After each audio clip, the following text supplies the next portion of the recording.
Madam President, distinguished colleagues of this chamber, and my beloved countrymen, there are moments in the life of a republic when silence becomes easier than speech, when comfort becomes more tempting than courage, and when public office is tested not by applause but by pressure. This is one of those moments, Madam President. I rise today on a question of privilege. Just last week, I was stunned with the shadow of a complaint filed by the Field Investigation Bureau, Office of the Deputy Ombudsman for Luzon. A complaint perfectly timed, wrapped in legal language, amplified by noise, and aimed not merely at my person, but at my independence. I stand before you not as a man begging to be understood, not as a senator asking to be spared, and not as an accused shrinking from the weight of accusation. Rather, I am here as a servant of the Constitution, elected by the people, bound by oath, and determined to perform my duty without fear, without favor, and without surrender. The complaint arrived while the Senate is confronted with uncomfortable truths, namely, the pending continuation of the investigation of the anomalous flood control projects, the approaching constitutional burden of an impeachment trial, and the growing pressure upon this institution to surrender its independence through political maneuvering disguised as constitutional reform. Let us not pretend that this complaint came in a vacuum. The pattern is too visible to ignore. First, remove the inconvenient voices from the inquiry, then weaken those who refuse to conform, then frighten others into silence and submission before the decisive constitutional battles begin. Mr. President, this is not merely about a complaint. The trump-up charges filed against me and some of my friends are not merely legal accusations. They form part of a deeper and more nefarious design to intimidate independent voices, to punish dissent, and to warn every senator that the price of asking hard questions could lead to personal damnation. If the intention of these cases is to silence me, let me say this at the very beginning. It has failed. I will not be silenced. I did not seek public office to become comfortable, Madam President. I did not take my oath merely to occupy a seat in this chamber while billions disappear into darkness, while constitutional processes are manipulated by pressure, or while the Senate is slowly conditioned to fear retaliation for independent judgment. I did not take my oath to serve only when service is convenient.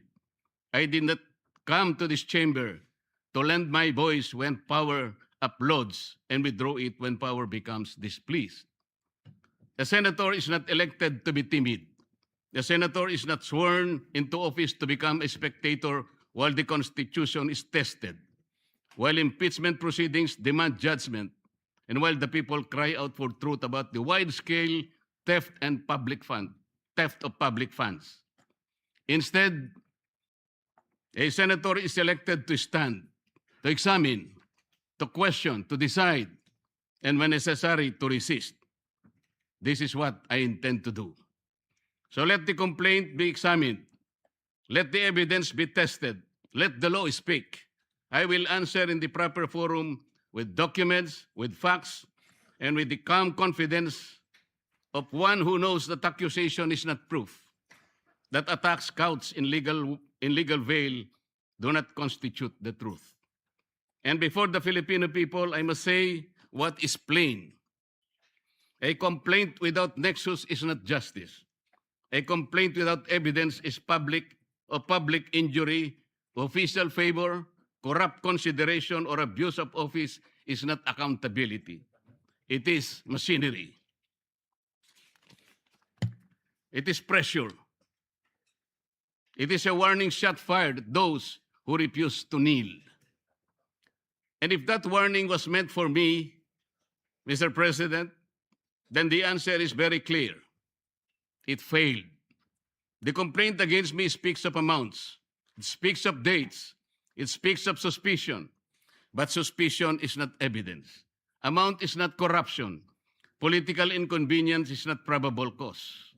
An accusation, no matter how loudly repeated, is not proof. It is a theater. It is pressure. It is machination. Let me state the legal defenses plainly on the allegations against me. The law did not define the limits of liberality among friends.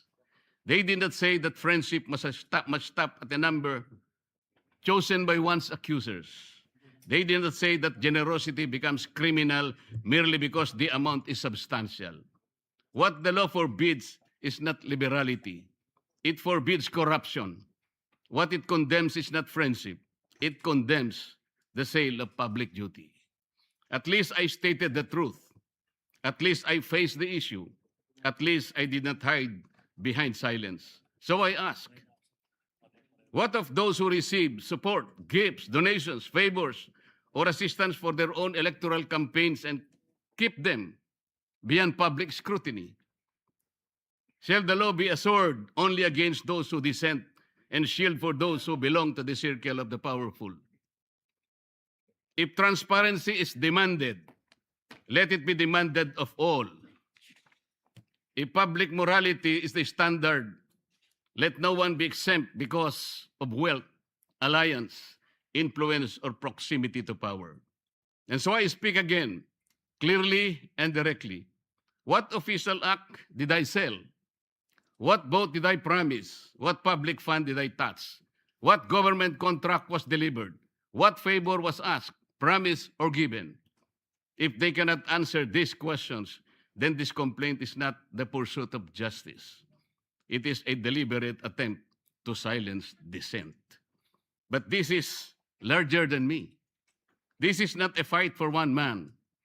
This is not a fight for one faction. This is not a fight for political survival.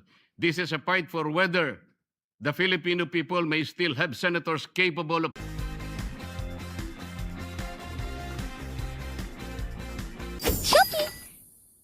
chamber is called upon to sit in impeachment